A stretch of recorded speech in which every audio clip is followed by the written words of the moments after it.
मुझे मुझे लगता है कि मैं एज ए कलाकार ही सही हूँ और हम लोगों के लिए पॉलिटिक्स सही है नहीं। रीजन ये कि यहाँ सच बोलने पे प्रॉब्लम है। यहाँ जो सच बोलेगा वो कभी जीवन में, मुझे नहीं लगता कि पॉलिटिक्स में वो बहुत आगे तक जाएगा।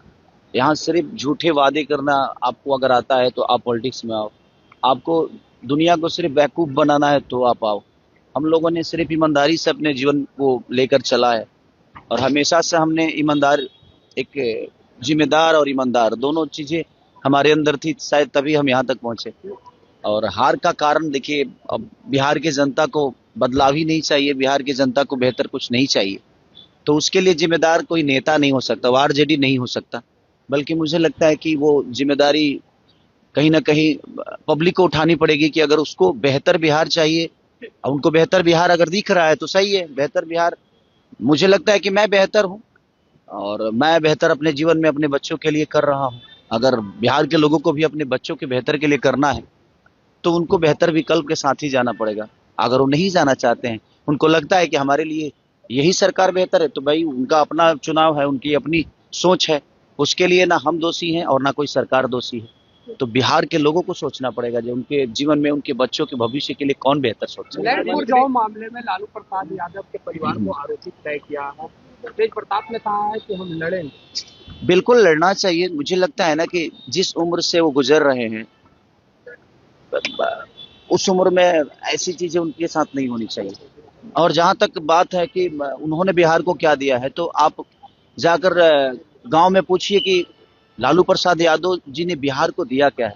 जो अधिकार हमें बोलने के लिए, खटिया पे बैठने के लिए, हमें अपनी आवाज बुलंद करके कुछ कहने के लिए जो उन्होंने दिया है आवाज, जो छोटे वर्ग के लोग थे उनको जो आवाज उन्होंने दी है, मुझे नहीं लगता कि अगर वैसा नेता हमारे बीच में नहीं होता तो शायद हम आज भी किसी न किसी दबाव में जी रहे होते। पर खेसारी जी जो आरोप लगे हैं तो क्या उसे आप बेबुनियाद भी मान रहे हैं? सच पूछिए ना तो आरोप लगाना ना, अगर आपके पास पावर है ना भैया, तो आप कभी भी किसी पे आरोप लगा सकते हो। कितना आदमी चीजों को, हर चीज वैध भी अवैध हो जाता है जब आपके पास सरकार नहीं होती है तो आपकी चीज। मुख्यमंत्री नीतीश कुमार जी को लेकर के भारत रत्न देने की मांग उठी है। बिल्कुल बिल्कुल बिल्कुल मिलना चाहिए भाई। अगर उनके पार्टी ने उठाया है, पब्लिक ने नहीं उठाया, तो उनकी अपनी पार्टी है, वो तो उठाएंगे ही कि उनको ये सम्मान मिले, वो सम्मान। और भगवान करे, मैं भी चाहता हूँ कि भाई हमारे अपने जो हैं नीतीश चाचा हम सबके गार्जियन है, हमें गर्व की बात होगी कि अगर उनको भारत रत्न मिलता है तो और अच्छी बात है। लाल यादव निरहुआ ने कहा कि खेसारी लाल यादव बीजेपी के लायक है ही नहीं, उसकी मानसिकता को इसी पर सोच लीजिए कि वो कहता है कि कोई अपराधी है तो उसका भी तो परिवार है। नहीं, मैं किस, देखिए है क्या ना कि वो लोग पूरी बात सुनते नहीं, व्हाट्सएप देख के और लोग डिसाइड करते हैं।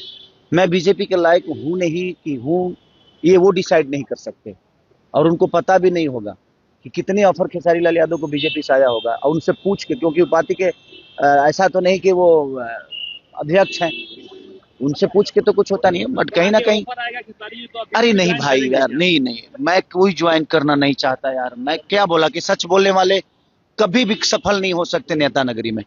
जो झूठ बोलता है, जिनको झूठे वादे करनी है, जो झूठे वादों के साथ जीवन को चलाना चाहते हैं, वो मुझे लगता है कि राजनीति के लिए सही।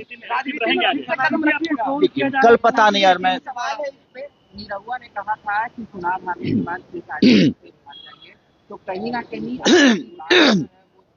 अरे भाई, मैं सच, अब तो क्या मैं छपरा में रहूं, मेरा काम छपरा में है। इन लोगों ने फिल्म सिटी बना रखी है क्या बिहार में? मेरा काम तो मुंबई में है ना भाई। तो मैं मुंबई जाऊंगा तभी तो दो रोटी कमा पाऊंगा। ये तो रोजगार दिए नहीं और खाली भाग जाएगा तो कहाँ जाऊं? छपरा में दे दो यार, फिल्म सिटी दे दो, क्योंकि मैं संगीत के बिना रह नहीं सकता। मेरे सोच में छपरा को बेहतर बनाना है, तो छपरा में रह के बेहतर नहीं बना सकता। मैं कहीं कमाऊंगा तभी छपरा के लोगों का मदद कर पाऊंगा। और कमाने के लिए इन्होंने मेरे को फिल्म सिटी तो दिया नहीं, कोई चीजें तो दी नहीं यहाँ पे। तो मेरा सारा काम तो मुंबई में है, तो मैं वहीं जाके काम कर पाऊंगा। और मेरे बीबी बच्चे भी मुंबई में रहते हैं, तो भाई अब उनको भी, उनके बीबी बच्चों से उनको लेना देना तो है नहीं, बट मेरे बीबी बच्चों से तो मुझे लेना देना है ना भाई। मेरा फैमिली है और मैं फैमिली को बहुत प्यार करता हूँ, तो मुझे मुंबई तो जाना पड़ेगा क्योंकि मेरे पास फैमिली है। और जिसके पास फैमिली है तो फैमिली के पास जाएगा ना वो। आप महिलाओं का हमेशा सम्मान करते रहे हैं, लेकिन पवन सिंह जो है भाई ये उनका जीने का तरीका है। अब देखिए, वो महिलाओं का सम्मान करते हैं? आप बताओ, आप बताओ, करते हैं वो? नहीं करते ना। उसके बावजूद भी बीजेपी उनको सिक्योरिटी देकर बैठा है ना, तो ये उनका विषय है भाई, वो उनकी जिंदगी है, उनकी पार्टी है, उसमें मेरा कोई लेना देना नहीं है। वो भाई अपने हिसाब से जीते हैं, उनका अपना जीने का तरीका है, मैं अपने हिसाब से जीता हूँ, मुझे पता है जो कौन क्या है, तो उसके लिए धन्यवाद, थैंक यू। 20 बीघा जमीन आपने दिया लेकिन इसका जवाब नहीं दिया गया है। हाँ? आपने 20 बीघा जमीन दान किया है लेकिन इसका जवाब कोई नहीं दे पाए बीजेपी के कोई नहीं दे पाएगा, क्योंकि किसी की कोई देना चाहता भी नहीं है।